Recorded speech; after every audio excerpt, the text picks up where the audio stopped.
মানবাধিকার লঙ্ঘনের অভিযোগে ইসরায়েলের প্রতিরক্ষা বাহিনী আইডিএফ এর একটি ইউনিটের ওপর নিষেধাজ্ঞা দিতে যাচ্ছে যুক্তরাষ্ট্র। মার্কিন পররাষ্ট্রমন্ত্রী অ্যান্টনি ব্লিংকেন আগামী কয়েকদিনের মধ্যেই নিষেধাজ্ঞার ঘোষণা দিতে পারেন।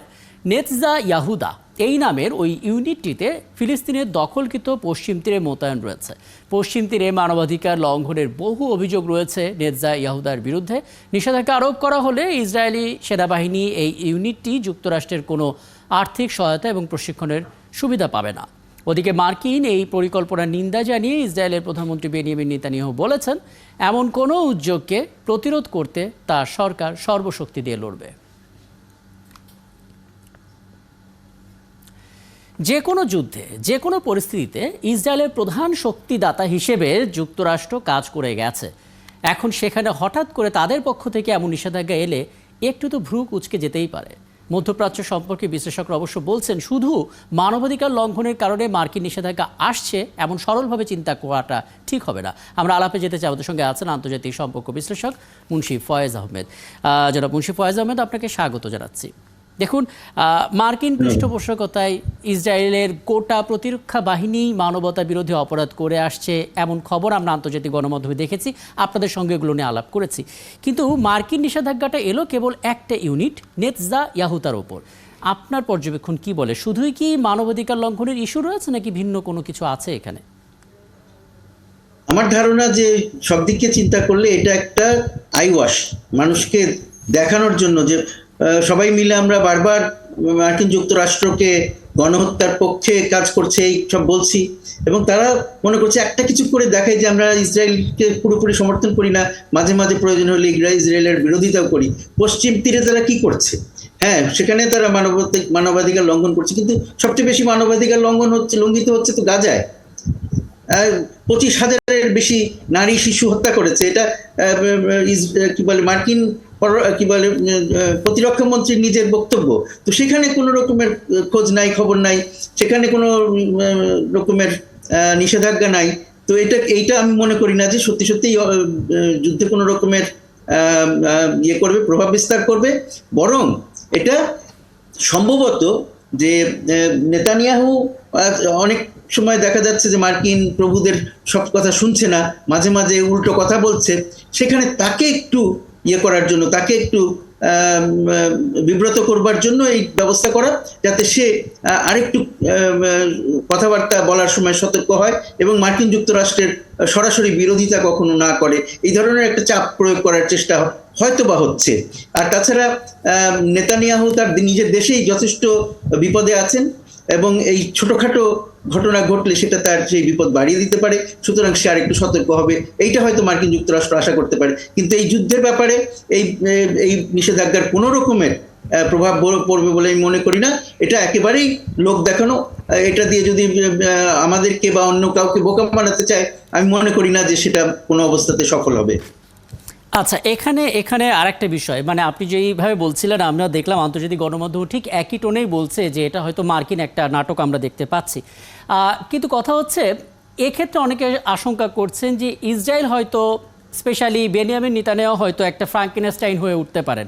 অর্থাৎ আমেরিকার চোখে চোখ রেখে তিনি কিন্তু এখনই বলছেন যে এই নিষেধাজ্ঞা তিনি মারবেন না। যদি তিনি না মানেন, এই বক্তব্য তিনি দেন, এর অর্থটা আসলে কি দাঁড়াচ্ছে? তারাও কি একটা বার্তা দেওয়ার চেষ্টা করছে?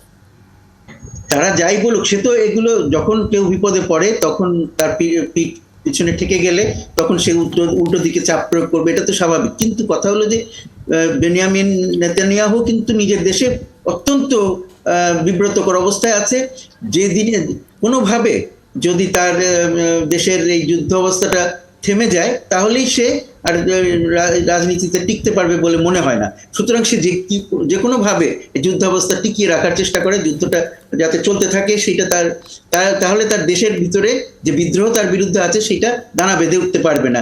সেই জন্য সেইগুলো করছে, এবং মাঝে মাঝে যে মার্কিন যুক্তরাষ্ট্রের কথার বিপরীতে কথা বলছে সেটাও এক ধরনের তার, আমি মনে করি যে এটা এক ধরনের নাটক। তার দিক থেকেও এটা একটা নাটক। সেটা করে সে মার্কিন যুক্তরাষ্ট্রের কাছ থেকে ধমক খাচ্ছে, যাই খাচ্ছে, কিন্তু যে সে বিশাল শক্তি দেখাচ্ছে ইসরায়েলের হয়ে, সেই জিনিসটা মানুষের সামনে তুলে ধরা, তার দেশের মানুষের সামনে, তার ডোমেস্টিক যে অডিয়েন্স আছে তাদের সামনে তুলে ধরার জন্য সেই চেষ্টা করছে। তা আমি মনে করি যে সে যে মার্কিন যুক্তরাষ্ট্রের চোখে চোখ রেখে কথা বলছে, সেটা কিন্তু এক ধরনের সেই নাটকের, যে নাটকের কথা আমরা বলছি সেই নাটকেরই অংশ। কিন্তু যদি যুদ্ধ, আসল জিনিসটা কি, যেই যুদ্ধটা থামাতে হবে, সেই চেষ্টা আমরা কোনো কারো, যারা এখানে প্রভাবশালী তারা কেউ কখনোই করছে না। তারা খালি বিভিন্ন রকমের এদিক থেকে একটা বলছে, ওদিক থেকে একটা বলছে, কিন্তু যুদ্ধ বন্ধ করার কথা একবারও মার্কিন যুক্তরাষ্ট্রের মুখ থেকে আমরা শুনি নাই। মার্কিন যুক্তরাষ্ট্র যদি বলে যুদ্ধ বন্ধ করতে হবে, তাহলে কালকে হয়তো যুদ্ধ বন্ধ হয়ে যাবে, সেটা আমরা চাই দেখতে। কিন্তু মার্কিন যুক্তরাষ্ট্র তো সেদিকে যাচ্ছে না। তারা হলো এই জিওনিস্টদের টাকা খেয়ে বসে আছে, সুতরাং তারা তাদের বিরুদ্ধে যেতে পারে না। সামনে ইলেকশন আছে, জিওনিস্টদের টাকা ছাড়া তারা ইলেকশন করতে পারবে না, সুতরাং তাদেরকে তো ওই পথে চলতেই হবে। ওইখান থেকে তারা সরে আসবার মতন অবস্থা এখন নাই। হয়তো ইলেকশনের পরে যদি তারা যুদ্ধ বন্ধের কথা চিন্তা করে, তাহলেও হয়তো করলেও করতে পারে। চমৎকার করে আসলে আপনি বলছেন, মানে এটা অনেক অনেক আসলে বিভ্রান্তির জায়গাটা পরিষ্কার হলো। আরেকটু জানতে ইচ্ছা করছে, ধরুন আপনাকে ধন্যবাদ যে আপনি আসলে সেই পয়েন্টটাই নিয়ে এলেন যেখানে আমি আসলে আসতে চাইছিলাম, যে নেতানিয়াহু বলুন কিংবা জো বাইডেন বলুন, যে যার নিজের দেশেই অজনপ্রিয় হয়ে উঠছেন এবং নির্বাচনে দেখা যাচ্ছে যে পূর্বের যে সমীক্ষা হয় নির্বাচন পূর্ববর্তী, তাতে বোঝা যাচ্ছে ভরাডুবি একটা শঙ্কা তাদের রয়েছে। এই বাস্তবতায় আর কি কি ঘটতে পারে যেটা আসলে আমাদের আইওয়াশের মতো দেখতে পারি আমরা, কি বলবেন? তো এইগুলো তো আমরা দেখছি যে তারা ওই ভরাডুবি ঠেকানোর জন্য বিভিন্ন রকমের পন্থা অবলম্বন করছে, কিন্তু তাতে কি যথেষ্ট হবে সেটা বলা মুশকিল। কারণ এখন সবাই, অনেকেই মনে করছেন যে মার্কিন যুক্তরাষ্ট্রের জো বাইডেন আর ফিরে আসতে পারবেন বলে মনে হয় না। হয়তো ডোনাল্ড ট্রাম্প চলে আসবেন, অথবা নতুন ক্যান্ডিডেটরা আসতে পারে, কারণ এই দুই ক্যান্ডিডেটেরই নানান রকমের সমস্যা আছে। একজনের যেমন এখন তার বার্ধক্যের কারণে নানানভাবে তিনি বারবার সমস্যা তৈরি, নিজের জন্য এবং সবার জন্য সমস্যা তৈরি করছেন। আরেকজন তার বিভিন্ন রকমের যে আইনগত সমস্যা আছে সেখানে ফেসে আছেন। সুতরাং নতুন ক্যান্ডিডেটও হঠাৎ করে দেখা যেতে পারে, হাজির হয়ে যেতে পারে 2-1 মাসের মধ্যে। আমরা নতুন ক্যান্ডিডেট দুই পক্ষ থেকে শুনতে পারি। আর এদিকে ইসরায়েল জি বলেন, শেষ করে নেন, আপনি শেষ করে নেন।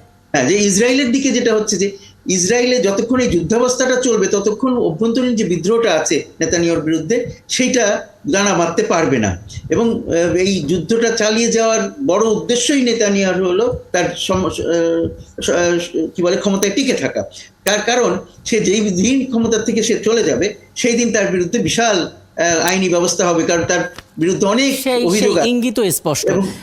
আমার হাতে আর মিনিট খানেক সময় আছে, এই 1 মিনিটের মধ্যে একটা বিষয় একটু জানার চেষ্টা করব। যেই হামাস নিয়ে আমরা কথা বলি, যে হুথি বিদ্রোহীদের নিয়ে আমরা কথা বলি, ঠিক এই মুহূর্তে ইসরায়েলে একটা ইউনিটের ওপরে মার্কিন নিষেধাজ্ঞায় এই সমস্ত সংগঠনগুলোর দিক থেকে কোনো মুভমেন্ট আসতে পারে কিনা, তেমন শঙ্কা দেখেন কিনা? এই যে নিষেধাজ্ঞা, এটার সাথে হুথি বা অন্যদের সাথে কোনো সম্পর্ক আছে বলে আমি মনে করি না। হুথিদের বিরুদ্ধে বা হিজবুল্লাহর বিরুদ্ধে বিভিন্ন সময় বিভিন্ন রকমের ব্যবস্থা গ্রহণ করেছে মার্কিন যুক্তরাষ্ট্র। তারা তো ওদের বিভিন্ন ঘাঁটিতে আক্রমণও করেছে। সুতরাং ওইটা নতুন কিছু তারা করবে যে কোনো সময়, তারা তো সারাক্ষণই তাদের সাথে যুদ্ধ তাদের চলছে। সুতরাং নতুন কিছু মনে করি না আমি এটা।